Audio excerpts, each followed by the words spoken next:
ప్రభునందు నాకెంతో విలువైన వాళ్ళరా, ఈవేళ ఉజ్జీవింపజేయు శక్తి అనే పాఠ్యాంశాన్ని మనం ధ్యానం చేసుకుందాం.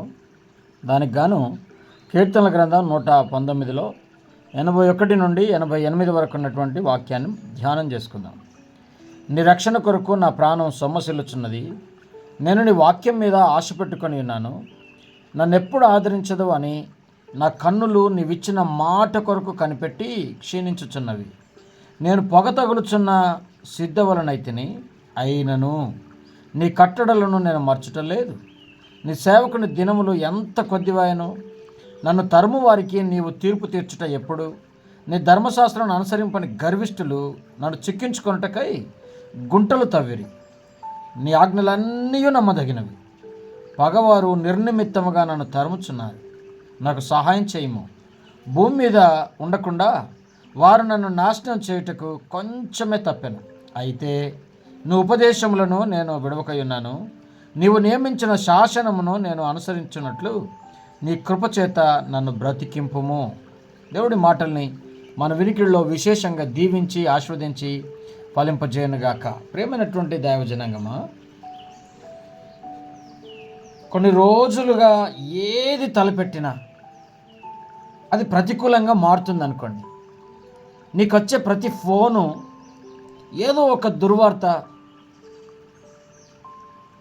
నీకు వచ్చే ప్రతి నోటిఫికేషన్, ప్రతి మెయిల్స్ కూడా ఏవో కొన్ని బిల్స్ కట్టండి అనే సమాచారం తప్ప ఇంకేం ఉండదు అనుకోండి. మీ పిల్లలు స్కూల్ నుంచి ఇంటికి వచ్చేటప్పటికి ఏదో ఒక గాయం చేసుకొని ఏదో ఒక అనారోగ్యంతో తిరిగి వచ్చారనుకోండి, మీరు చేసే పని కూడా మీకు చికాగ్గా ఉంటుంది. ఇలాంటి రోజు ఎదురైతే అసలు మీరు ఏం చేస్తారండి? కీర్తనకారుడు అంటున్నాడు, నీ రక్షణ కొరకు నా ప్రాణం సొమ్మసిల్లుచున్నది, నేను నీ వాక్యం మీద ఆశ పెట్టుకొని ఉన్నాను.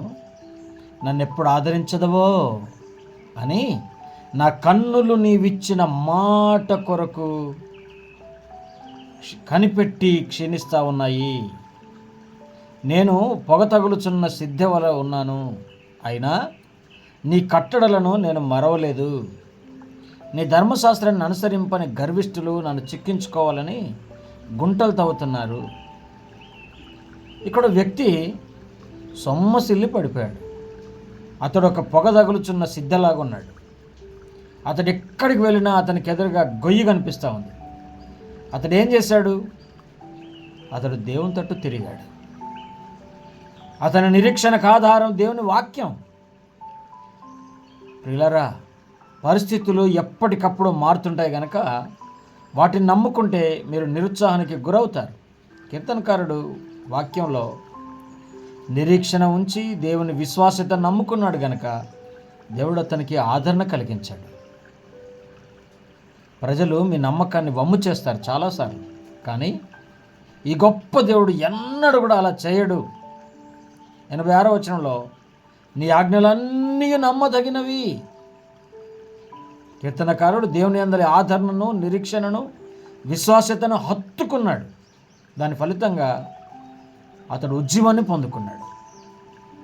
88వ వచనంలో నీ కృపచేత నన్ను బ్రతికింపుము. దేవుడు పరిశుద్ధాత్మ అనే పరలోకపు శ్వాసతో మనల్ని ఉజ్జీవింపజేస్తాడు. దేవుని విశ్వాసతను బట్టి ఆయనకు కృతజ్ఞతాస్తుతులు చెల్లించండి.